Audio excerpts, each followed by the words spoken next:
Dr. Mohga, and today we're going to be talking about refraction of light.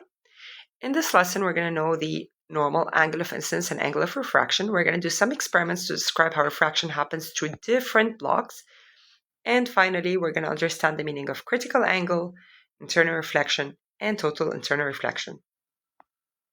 Let's start by refraction. Refraction occurs when a wave passes from one medium into another. And accordingly, since they have different densities, it will change speed.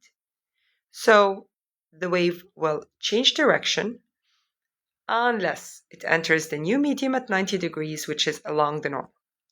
So as we took before, normal is the imaginary line, dashed line, that is 90 degrees with the boundary where the two medias meet. Angle of incidence is the angle between the normal and the incident ray.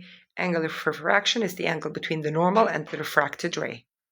Let's look at this experiment. Here they want to compare different light refractions through transparent blocks of different shapes. Simply, this experiment is done by taking a piece of paper, putting whatever block I want. For example, let's try the semicircular block. Just put it like that. And then I'll trace it with a pencil on the paper. And then I'll take a ray box and I will direct it towards my semicircular block. And I will draw a line with a pencil tracing it.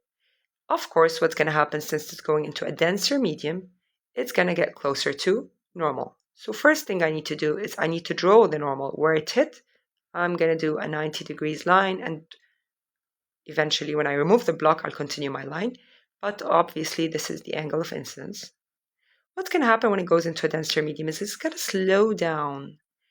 And then when it goes back to going to a less dense medium, it's going to speed up again.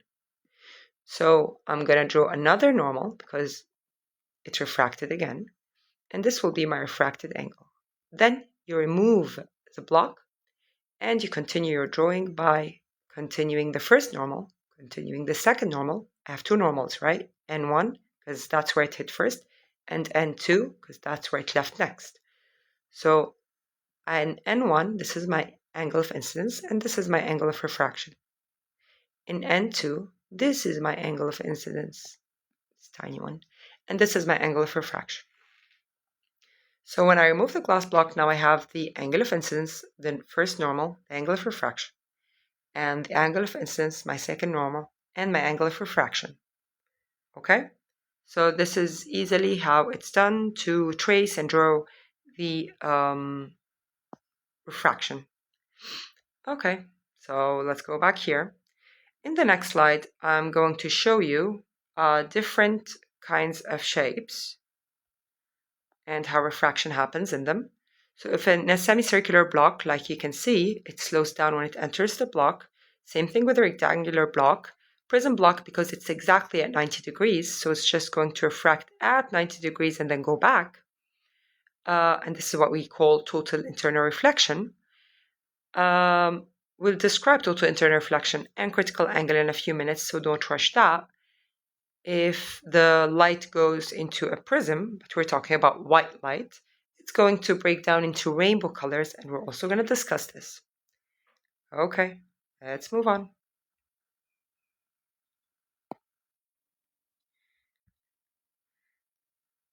So what we just said is that when the light enters from one medium to another, each medium has its own density, so its speed will change as well. If the light enters a denser medium, like for example, it's coming from vacuum into air, or air into liquid, or liquid into solid. Remember, vacuum is where it's fastest, and then air, or let's just say gas, and then liquid, and then solid. So if it goes from vacuum into gas, it's going to slow down, and when it slows down, it bends towards the normal. On the other hand, if it's going into a less dense medium, which is the other way around, so let's say from solid to liquid, or liquid to gas, or gas to vacuum, then it will speed up and bend away from normal. If I want to compare those speeds in those two mediums that it entered from and entered to, I will use the refractive index, which is known as n, and I'll put the speed in the first one first medium over the speed in the second medium. Refractive index has no unit because here it's meter per second, and they cancel each other. Okay? All right. Next we have, let's close this. Okay. Next we have the example. When a ray of light passes from air into glass at an angle, so from air to glass, so it's going into a more dense medium. Always analyze while you're reading the question. It bends towards the normal. Why does it bend towards the normal? Because it slows down. When it passes back into air, so it becomes less dense again, it bends away. Why does it bend away? Because it speeds up. So why does this happen, and what does it tell us about the speed of light in different medias? Light bends towards the normal because it slows down, since glass is denser than air.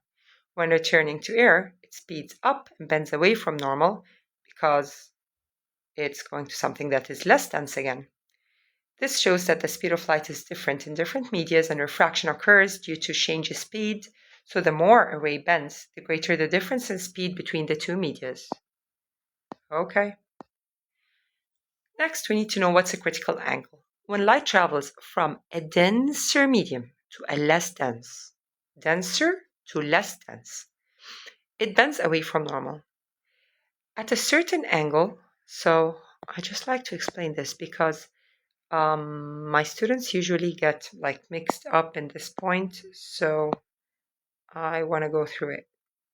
Okay, so this is my medium, and this is my normal. I'm sorry if I draw it as a straight line. I'm trying to turn it into a dash.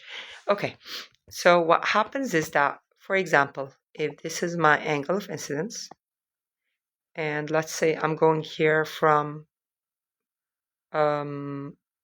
water to air, so I'm going from a more dense to a less dense medium, what's going to happen is that it's going to bend away from normal. Now, if this refracts a bit more, this will refract a bit more to turn into this picture. Okay? Where the refracted ray is at the surface. So at an angle as the angle of incidence increases, so does the angle of refraction until it reaches 90 degrees. The critical angle, which is what we're just saying now, is the angle of incidence in the denser medium at which angle of refraction becomes exactly 90. So at this angle, the refracted ray travels along the boundary between the two medias. Anything beyond this angle, so if I take it down more, if I take it further, like it becomes here now, what's going to happen to my angle of refraction? It's going to go down further. And now this is what we call total internal reflection, because now both of them are in the same medium.